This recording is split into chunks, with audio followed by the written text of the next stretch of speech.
और इस वक्त की सबसे बड़ी खबर, पूर्व राज्यपाल सत्यपाल मलिक का निधन हो गया। लंबे वक्त से वो बीमार चल रहे थे। आपको मालूम है कि अस्पताल में उनका इलाज चल रहा था, लेकिन आज ये दुखद खबर सामने आती है कि पूर्व उपराज्यपाल जम्मू कश्मीर के सत्यपाल मलिक हमारे बीच में नहीं रहे। एक लंबा राजनीतिक अनुभव, कई बड़े पदों पर उन्होंने जिम्मेदारी संभाली। इससे पहले बिहार के भी राज्यपाल रहे, जम्मू कश्मीर के उपराज्यपाल के तौर पर भी उन्होंने अपनी जिम्मेदारी संभाली। कई मुद्दों को लेकर के काफी ज्यादा मुखर रहे और अब उनके निधन की खबर सामने आ रही है। सत्यपाल मलिक आरएमएल हॉस्पिटल में उनका इलाज चल रहा था और लंबे वक्त से वो बीमार थे। इनफैक्ट आपको याद होगा कि जब वो अस्पताल में एडमिट हुए थे, इस बात की जानकारी उन्होंने खुद बाकायदा अपने सोशल मीडिया प्लेटफॉर्म एक्स पर पोस्ट करके दिया था। और अब ये दुखद खबर सामने आ रही है कि उनका निधन हो गया और उनके ही सोशल मीडिया हैंडल से ये पोस्ट किया गया। पूर्व गवर्नर चौधरी सत्यपाल सिंह मलिक जी नहीं रहे, ये उनके ही सोशल मीडिया प्लेटफॉर्म एक्स के हैंडल से पोस्ट करके जानकारी दी गई है। इस वक्त की सबसे बड़ी खबर, जाहिर है कि ये खबर अपने आप में सत्यपाल मलिक के समर्थकों के लिए एक बड़ी अफसोसजनक खबर है। लंबे वक्त से वो बीमार चल रहे थे। एक लंबा चौड़ा राजनीतिक अनुभव, 78 साल के मलिक ने अपने राजनीतिक जीवन की शुरुआत 1968 से 69 में छात्र नेता के तौर पर की थी और इस पूरे वर्ष में अगर आप देखेंगे बड़े बड़े पदों पर वो काबिज हुए। चौधरी चरण सिंह से उनकी निकटता थी और इसी वजह से 1974 में चुनावी राजनीति में आए, बागपत से विधानसभा का चुनाव जीता, पहली बार वो विधायक बने और उसके बाद वो लोक दल में शामिल हुए। अलग अलग वक्त में अलग अलग पार्टियों के साथ रहे। चरण सिंह ने पार्टी का महासचिव बनाया। 1980 में लोक दल की तरफ से राज्यसभा पहुंचे, हालांकि ज़्यादा देर तक वो वहां पर नहीं रुके और उसके बाद कांग्रेस के रथ पर सवार हुए, बीजेपी में भी शामिल हुए। उसके बाद राज्यपाल के तौर पर अपनी भूमिका अदा की। हमारे साथ हमारी पॉलिटिकल एडिटर भी कनेक्ट होंगी, लेकिन फिलहाल के लिए इस वक्त की सबसे बड़ी खबर कि सत्यपाल मलिक हमारे बीच में नहीं रहे। आपको लगातार उनके पूरे राजनीतिक सफर के बारे में हम आपको बता रहे हैं। वीपी सिंह की सरकार में एक बार वो मंत्री भी बने, हालांकि उसके बाद आपको ये बताते चले कि जम्मू कश्मीर के उपराज्यपाल के तौर पर उन्हें जिम्मेदारी मिली। हालांकि उसके बाद खासे वो सुर्खियों में आए। खुद को एक किसान के तौर पर लगातार सत्यपाल मलिक रखते और वो बड़े ही मुखर इसमें नज़र आते हैं। किसान से जुड़े हुए मुद्दों को वो लगातार उठाते रहे और अब उनके निधन की दुखद खबर सामने आई है। हमारे साथ हमारी पॉलिटिकल एडिटर अदिति नागर इस वक्त कनेक्टेड है। अदिति, पूर्व राज्यपाल सत्यपाल मलिक का निधन हो गया है, क्या और जानकारी आपके पास?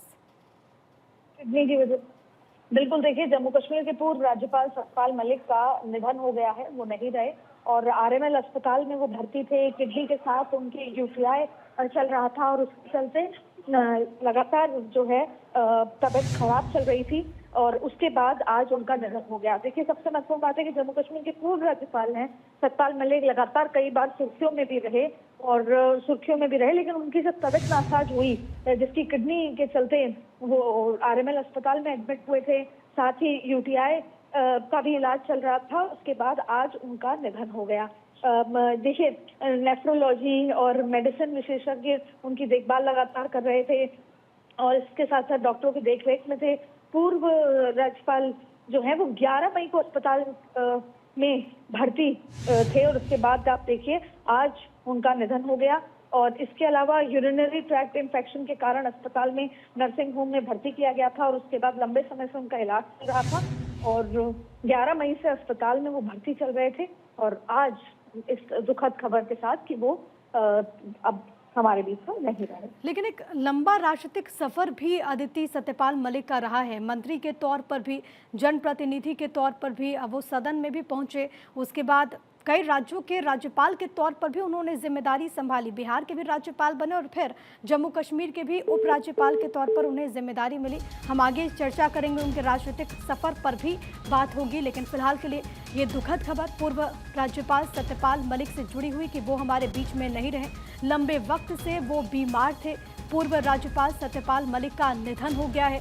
उनके सोशल मीडिया हैंडल एक्स पर जो ऑफिशियल उनका हैंडल है उससे पोस्ट करके ये जानकारी दी गई। हालांकि अस्पताल में जब वो एडमिट हुए और उसके बाद भी कई मर्तबा उन्होंने पोस्ट के जरिए अपनी बातें रखी है, क्योंकि कई मुद्दों को लेकर के बेबाक वो हमेशा से रहे और खुद को एक जाट नेता के तौर पर उन्होंने स्थापित किया। एक लंबा राजनीतिक अनुभव, छात्र राजनीति से उन्होंने अपने सफर की शुरुआत की और इस सफर में अलग अलग पदों पर वो काबिज रहे। अलग अलग जिम्मेदारियां सत्यपाल मलिक को मिली और सबसे बड़ी बात है कि बतौर राज्यपाल उनकी पूरी कोशिश रही कि किस तरीके से अपना काम पूरी जिम्मेदारी के साथ हो। लेकिन अब ये दुखद समाचार, आरएमएल हॉस्पिटल में आखिरी सांसें ली। हालांकि आपको ये भी मालूम होगा कि भ्रष्टाचार जैसे गंभीर आरोप भी सत्यपाल मलिक के ऊपर लगे, लेकिन अलग अलग राजनीतिक दलों से जुड़े हुए रहे। कांग्रेस, जनता पार्टी और उसके बाद भारतीय जनता पार्टी से वो जुड़े। सीबीआई ने कथित तौर पर भ्रष्टाचार मामले में उनसे पूछताछ भी की थी। हालांकि इसको लेकर के सत्यपाल मलिक की तरफ से लगातार ये बातें कही गई कि उन्होंने कुछ गलत नहीं किया, लेकिन इन सब के इतर एक ऐसा नेता जो कि ज़मीन से जुड़ा हुआ था, जो कि लगातार किसानों की बात करता, कृषि से जुड़े हुए मुद्दों को पुरजोर तरीके से उठाता, जाट नेता के तौर पर जिनकी पहचान रही। आपको यह बताते चले कि चौधरी चरण सिंह की वजह से वो राजनीति में आए और बागपत से विधानसभा का चुनाव उन्होंने सबसे पहली बार लड़ा और उसके बाद विधायक बने और तब से उनका सफर जो अनवरत जारी रहा, पहले जनप्रतिनिधि के तौर पर और उसके बाद राज्यपाल के तौर पर, और कई राज्यों की जिम्मेदारी भी सत्यपाल मलिक ने निभाई बतौर राज्यपाल। लेकिन आज ये दुखद खबर सामने आ रही है, किडनी संबंधी समस्या की वजह से वो लंबे वक्त से परेशान थे, जिसके बाद उनको अस्पताल में एडमिट किया गया है। और सबसे बड़ी बात, आपको याद होगा कि जब उन्हें अस्पताल में एडमिट किया गया उसी वक्त उन्हें एक समन भी जारी हुआ था, लेकिन उन्होंने सोशल मीडिया प्लेटफॉर्म एक्स पर ही पोस्ट करके बताया कि मेरी हालत इस वक्त किस तरीके की बनी हुई है। तब से ही लगातार सत्यपाल मलिक के जो चाहने वाले थे, जो उनके समर्थक थे, लगातार वो दुआएं कर रहे थे कि वो स्वस्थ हो जाएं, वो ठीक हो जाएं। लेकिन अब आखिरकार ये दुखद खबर सामने आई है, जो कि उनके परिवार को, उनके समर्थकों को झकझोर देने वाली है कि सत्यपाल मलिक हमारे बीच में नहीं रहे। लंबे वक्त से वो बीमार थे और अलग अलग वक्त पर अलग अलग जिम्मेदारियां उन्होंने निभाई। 1974 में सबसे पहले चुनावी राजनीति में उन्होंने प्रवेश किया। उसके बाद चौधरी चरण सिंह ने उन्हें पार्टी का महासचिव बनाया। 80 में लोकदल की तरफ से राज्यसभा में पहुंचे, फिर 84 में कांग्रेस से जुड़े, 86 में वो राज्यसभा पहुंचे। हालांकि राजीव गांधी के कार्यकाल के दौरान बोफोर्स घोटाले के बाद 87 में कांग्रेस पार्टी से वो उन्होंने इस्तीफा दे दिया। वीपी सिंह के नेतृत्व वाले जनता दल में वो शामिल हो गए। 89 में जनता दल के टिकट पर अलीगढ़ लोकसभा से चुनाव जीता। फिर संसदीय मामलों और पर्यटन के लिए केंद्रीय राज्य मंत्री के तौर पर उन्होंने शपथ ली। साल 2004 में अटल बिहारी के नेतृत्व वाली भाजपा में वो शामिल हुए। हालांकि लोकसभा चुनाव में उन्हें शिकस्त यहां पर मिली। इस चुनाव में मलिक ने बागपत से आरएलडी प्रमुख अजीत सिंह से हार का सामना किया। तो एक लंबा उनका सफ़र ज़रूर रहा है राजनीति का। अगर हम बात करें, उसके बाद बिहार में उन्हें काम करने का बतौर राज्यपाल मौका मिला। अक्टूबर 2017 में बिहार के राज्यपाल के तौर पर उन्होंने जिम्मेदारी संभाली। फिर अगस्त 2018 में जम्मू कश्मीर राज्यपाल उन्हें बना करके भेजा गया।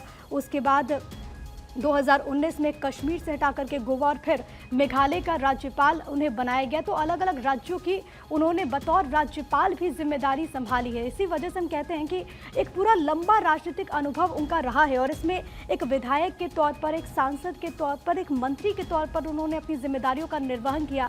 हालांकि फिर आरोप भी लगे, क्योंकि आपको याद होगा कि जिस तरीके से कश्मीर के राज्यपाल रहने के बाद जिस तरीके से उन पर एलिगेशंस लगे, उसके बाद इस पूरे मामले में इन्वेस्टिगेशन भी आगे बढ़ी। लेकिन उन सब के बावजूद अगर हम एक राजनेता के तौर पर सत्यपाल मलिक के जीवन को हम देखें, तो उनकी कोशिश रही कि कैसे अपनी जिम्मेदारियों का निर्वहन हो सके, कैसे आम जनमानस के मुद्दों को उठाया जा सके।